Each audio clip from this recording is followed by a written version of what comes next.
পাক জঙ্গিদের নিশানায় এবার শুভেন্দু অধিকারী। বাংলায় বসেই হচ্ছিল বাংলার মুখ্যমন্ত্রীর বিরুদ্ধে গভীর ষড়যন্ত্র। জঙ্গি নেটওয়ার্কের ছায়ায় এবার পশ্চিমবঙ্গের বর্ধমান জেলায়। শুনতে হয়তো অবিশ্বাস্য লাগছে, কিন্তু এগুলো একটাও মন গড়া কথা নয়।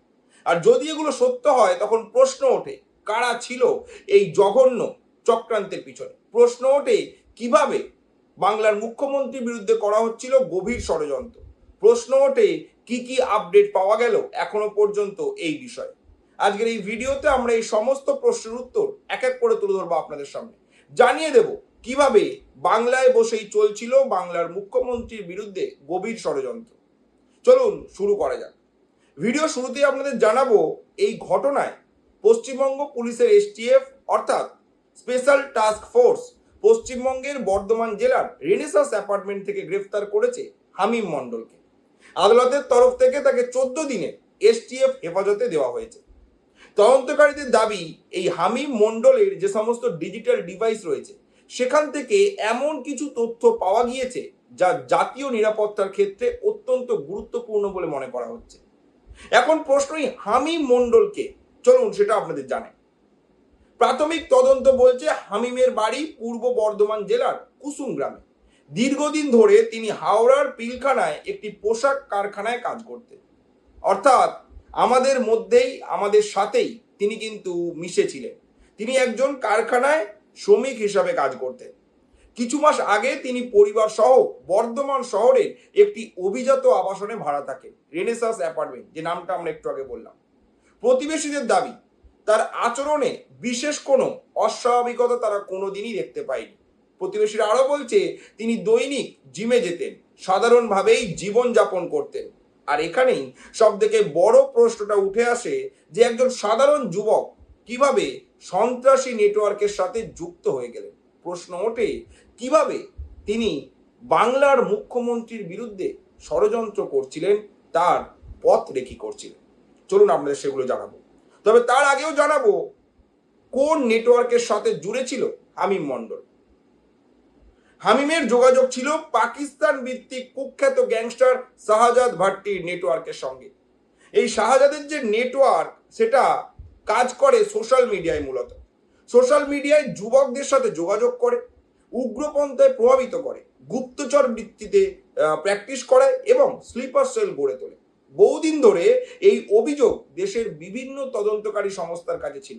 অর্থাৎ এই শাহজাদ ভাট্টি কিন্তু একটা বিশাল বড় সোশ্যাল মিডিয়ার নেটওয়ার্ক চক্র চালায়, যেখান থেকে সে বিভিন্ন রাজ্যের মধ্যে স্লিপার সেল গড়ে তোলার কাজ করে এবং তার তথ্য দীর্ঘদিন ধরে ভারতের বিভিন্ন তদন্তকারী সংস্থার কাছে ছিল।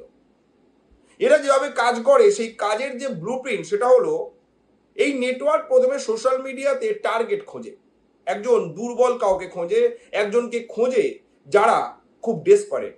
ইনস্টাগ্রাম, ফেসবুক, ইউটিউব বা যে কোনো অন্যান্য প্ল্যাটফর্ম, সেখানে যোগাযোগ তৈরি করে। তারপর ধীরে ধীরে বিশ্বাস অর্জন করা হয়, এমনকি টাকাও পাঠানো হয়। ভিডিও কল, ব্যক্তিগত চ্যাট, আর্থিক লেনদেন সব মিলিয়েই ধীরে ধীরে তৈরি করা হয় একটি নেটওয়ার্ক। এমন অভিযোগ আগেও উত্তরপ্রদেশ, রাজস্থান, পাঞ্জাব ও আসামের একাধিক মামলার সময় সামনে এসেছে। বর্তমানে আমরা আর্টিফিশিয়াল ইন্টেলিজেন্স, সোশ্যাল মিডিয়া, এই সমস্ত জিনিসের ব্যবহার বিভিন্ন রকম সন্ত্রাসের ক্ষেত্রে দেখতে পাচ্ছি। তবে এই শাহজাদ ভাট্টির নেটওয়ার্ক যে এবার পশ্চিমবঙ্গেও ধরা পড়বে, সেটা বোধহয় কেউ কল্পনাও করতে পারেনি। এবার প্রশ্নটা হচ্ছে, পশ্চিমবঙ্গে এই হামিম মণ্ডলের কি ভূমিকা ছিল? এটাই এখন তদন্তকারীদের সবচেয়ে গুরুত্বপূর্ণ প্রশ্ন। এসটিএফ তারা দাবি করছে হামিমের মোবাইল আর ল্যাপটপে একাধিক রাজনৈতিক ব্যক্তিত্বের গতিবিধি সংক্রান্ত তথ্য পাওয়া গিয়েছে। তদন্তকারীদের সন্দেহ, তাকে ব্যবহার করে পশ্চিমবঙ্গে একটি স্থানীয় নেটওয়ার্ক তৈরির চেষ্টা চলছিল। অভিযোগ রয়েছে কয়েকজন রাজনৈতিক ও গুরুত্বপূর্ণ ব্যক্তির গতিবিধির ওপর নজর রাখারও কাজ তাকে দেওয়া হয়েছিল। অর্থাৎ শুধুমাত্র পশ্চিমবঙ্গের মুখ্যমন্ত্রী নয়, অন্যান্য রাজনৈতিক যারা ব্যক্তিত্ব, তাদের ওপরও নজরদারির কাজ কিন্তু এই হামিম মণ্ডল করছিল। এখন প্রশ্ন, সত্যি কি শুভেন্দু অধিকারীর ওপর ষড়যন্ত্র করা হচ্ছিল? উত্তরটা একদমই হ্যাঁ। হামিম মুখ্যমন্ত্রী শুভেন্দু অধিকারী যাতায়াতের কিছু রুটে রেকি করেছিলেন, এমনই তথ্য পাওয়া গেছে তার কাছ থেকে উদ্ধার হওয়া ডিভাইস থেকে। তার ডিভাইস থেকে যে সমস্ত তথ্য মিলেছে, সেখানে দাবি করা হচ্ছে যে হয়তো শুভেন্দু অধিকারীকে হত্যা করার ষড়যন্ত্র করা হচ্ছিল। ভাবুন, পাকিস্তানের একটা নেটওয়ার্ক পশ্চিমবঙ্গেরই লোককে ভাড়া করে তাকে যোগাযোগ করে তাকে তৈরি করছিল বাংলার মুখ্যমন্ত্রীর বিরুদ্ধে গভীর ষড়যন্ত্র তৈরি করার, এবং সেই ষড়যন্ত্র বলা হচ্ছে হত্যা করার জন্য তৈরি করা হচ্ছিল। অর্থাৎ পশ্চিমবঙ্গে ক্ষমতা পাল্টে যেতেই কিন্তু বিভিন্ন বিদেশি গ্যাং কিন্তু চেষ্টা করছে ভারতের মধ্যে একটা চাঞ্চল্যকর পরিস্থিতি সৃষ্টি করার। এই ঘটনায় একটা আরো বড় মোড় এসছে 1 আগস্ট। গ্রেফতার করা হয়েছে ঝাড়খণ্ড থেকে হামিম মন্ডলের গার্লফ্রেন্ড অর্পিতা সরকারকে। অর্থাৎ অনেক সময় বলা হচ্ছে লোভ, টাকার লোভ কিংবা লাভ জিহাদ, এই দুয়ের চক্করে কিন্তু হিন্দু মেয়েদেরও ফাঁসানোর কাজ চলছিল, যারই একটা শিকার হতে পারে অর্পিতা সরকার। কিন্তু এই অর্পিতা সরকারের কি রোল ছিল সেটা আপনাদের জানাবো। হামিদকে জেরা করার পর ঝাড়খণ্ড থেকে হামিদের বান্ধবী অর্পিতা সরকার নামে এক মহিলাকেও গ্রেফতার করেছে এসটিএফ। তদন্তকারীদের অভিযোগ তিনি তথাকথিত হানি ট্র্যাপ অপারেশনে যুক্ত থাকতে পারেন। অর্থাৎ কোনো রাজনৈতিক ব্যক্তিত্বকে নিজেদের বশে আনতে হবে, কিংবা তার কেরিয়ার বরবাদ করতে হবে, কিংবা তাকে দিয়ে কোনো খারাপ কাজ করাতে হবে, এই উদ্দেশ্যে হানি ট্র্যাপের যে জাল বেচানো হতো, সেই হানি ট্র্যাপ অপারেশন এই অর্পিতা সরকার পরিচালনা করতেন, এমনটাই মনে করছেন তদন্তকারীরা। এই অর্পিতা সরকার গুরুত্বপূর্ণ ব্যক্তি ও প্রভাবশালী ব্যক্তিদের কাছ থেকে সংবেদনশীল তথ্য সংগ্রহের চেষ্টা করত। অর্থাৎ ভারতের মধ্যেই কিন্তু দিনের পর দিন এই সমস্ত নেটওয়ার্কের তরফ থেকে চেষ্টা করা হচ্ছে একটা চাঞ্চল্যকর পরিস্থিতি তৈরি করার। এখন প্রশ্ন হচ্ছে, এই যে নেটওয়ার্ক, শাহজাদ ভাট্টির যে নেটওয়ার্ক এবং তার নিচে হামিম মন্ডল এবং অন্যদিকে অর্পিতা সরকার, এরা এই স্লিপার সেল গড়ে ঠিক কি করার চেষ্টা করছিল?